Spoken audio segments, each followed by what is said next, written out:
Sì, mio marito oggi è andato in paradiso e quindi questa vicenda è finita al meglio. Perché hai scelto proprio questa chiesa, questa Perché cattedrale? qui mia figlia si è sposata, questa vicenda è cominciata qua ed è finita con l'assunzione in cielo di mio marito.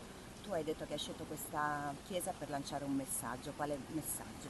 Che il male non prevarrà mai sul bene. Lavinia oggi non è qui.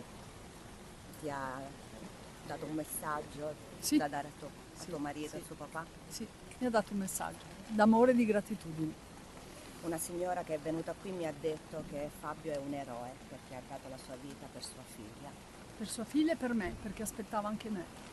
Non mi ha trovato perché ero via. Per me, per mia figlia e per Ayace. Durante l'omelia si è fatto un riferimento alla giustizia. Non mi riguarda, non mi interessa. Cosa vuoi oggi? Riposarmi un po'.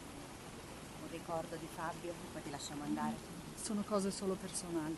Non ce lo vuoi regalare uno? No, Vabbè. Posso soltanto chiederle come sta Lavinia? sta sempre meglio. Grazie mille. Grazie a voi tutti. Fatemi andare.